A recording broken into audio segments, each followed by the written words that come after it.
Hey, MTS crew, what is going on, y'all? I hope it's all good in the neighborhood. Y'all, we're getting ready to make a old southern treat, and that is neck bones. We're gonna make some neck bones and potatoes. I have my russet potatoes.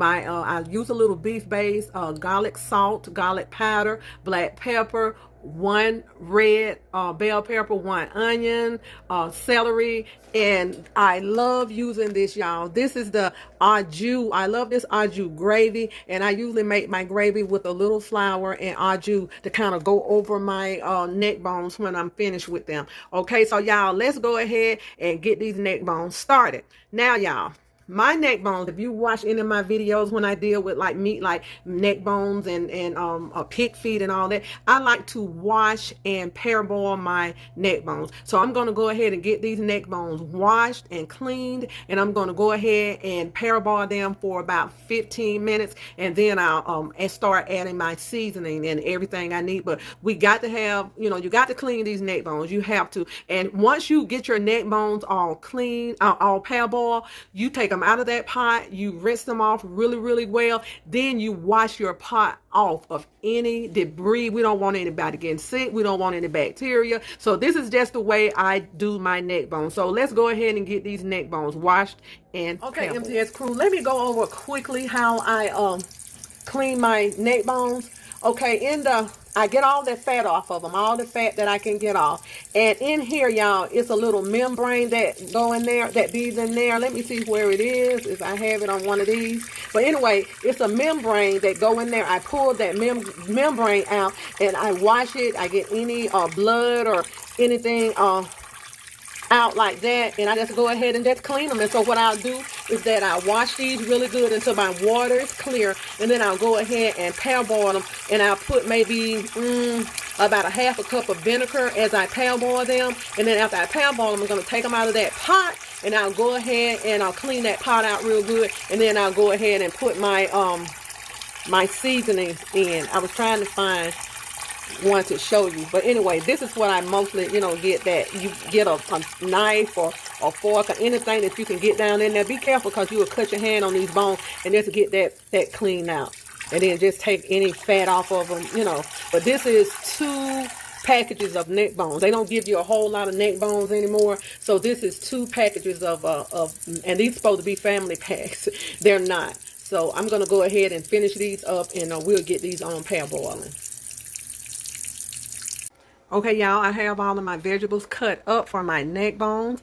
We have some potatoes, and I cut them all up around the same size, so they'll get done around the same time. My red bell pepper, celery, onions, and I had 2 carrots, so I decided to just chop those up, and I'm letting those soak in water so they won't turn brown, and also my potatoes. So we're going to go over and check on our parboiled neck bones and see how they're doing. And after that, if they're ready, we're going to go ahead and wash those off. These have been boiling for about 15 minutes, so I'm getting ready to take these out and give them a good washing and rinsing off. Then I'm going to take that pot, because I'm going to use this pot. I'm going to take that pot and go ahead and wash that off. Now, when I cook my neck bones, I don't like to cook them in a lot of water. I like mine mostly steamed. So I'm going to put the neck bones back in and fill it, about half maybe with water, and then I'm going to go ahead and start adding my potatoes later on. But we're going to go on and get them seasoned and get the vegetables in there now.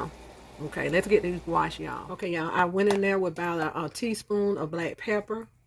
We're going in with some garlic salt.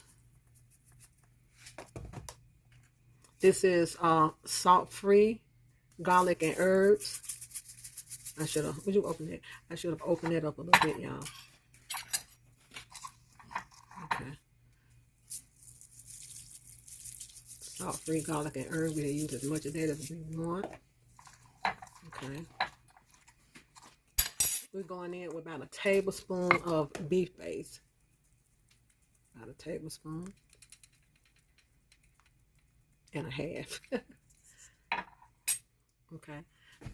So we're going in with our with about a half tablespoon of salt, because we already used that garlic salt. Okay. Now we're going in with our vegetables.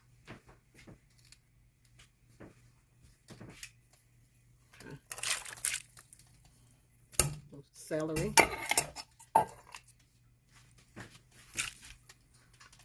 pepper, onion, a few carrots.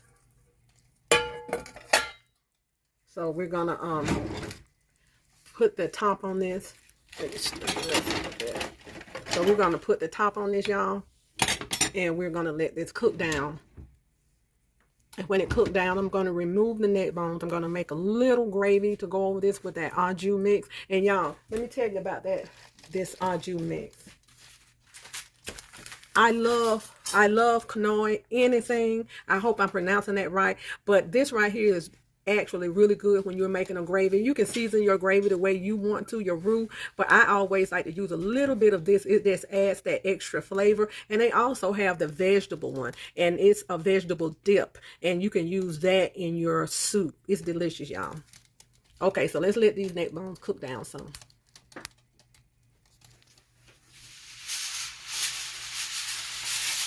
Let me put a couple of teaspoons, I forgot to tell you, of you can use apple cider vinegar. I mean tablespoons. You can use apple cider vinegar, or you can use just the plain white vinegar. I just like to put a little vinegar in my neck bone. Okay, y'all, I have a neck bones. I've just taken them out of this, and this is the water with the juice, and I mean the water with the seasoning and all that in there. So we're going to use this. And these are the neck bones I took out of this pot. So I'm going to go ahead and make a light gravy to go in here. And I'm going to put my au jus package in here also. Then I'm going to place my neck bones back in. Let them cook for a few minutes, and then I'm going to put my...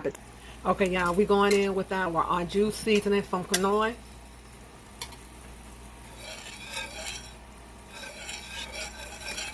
Okay.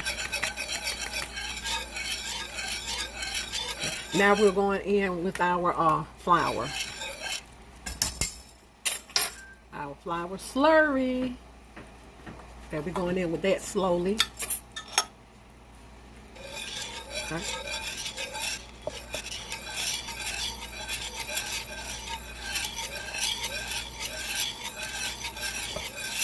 Okay.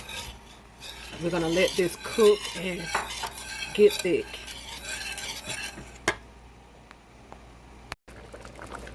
Okay, y'all, we're going to go ahead and drop the potatoes in here. We're going to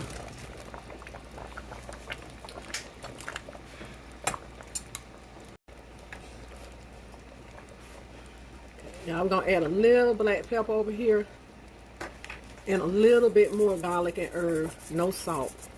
And we're going to let these cook down. The neck bones are tender, and it should take them just a few minutes to cook down for the potatoes to cook, and we'll be ready to eat. Okay, MTS crew, here are my neck bones and potatoes.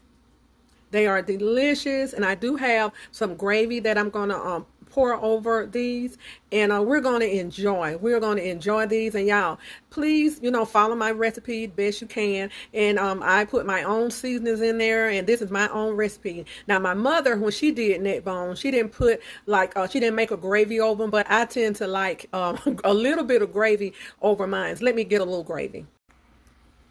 Okay, y'all, these neck bones are good and tender. Let's go in with just a little gravy.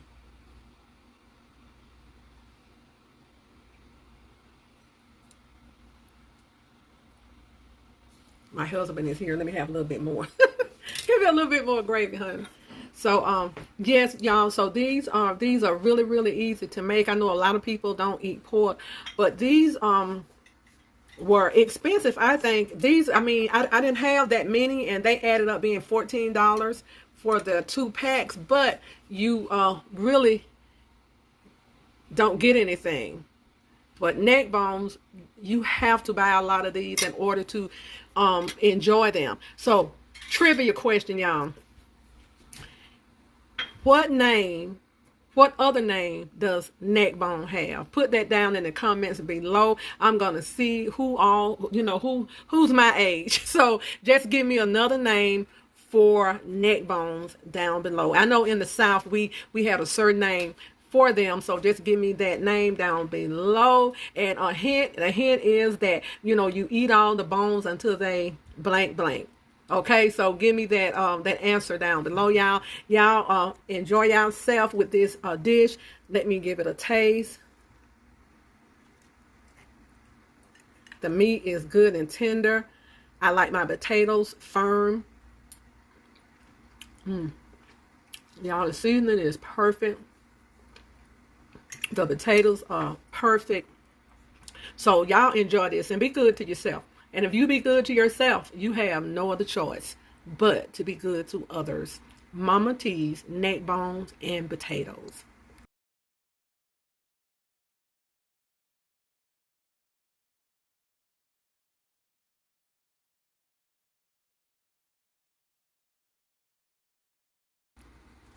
Y'all, these are my family plates. They are coming over to enjoy some of these neck bones and potatoes.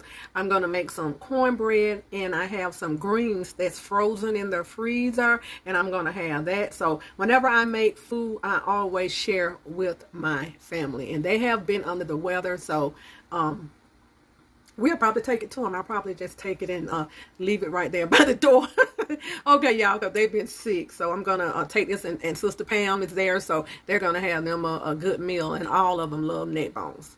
That's what they were raised up on, y'all.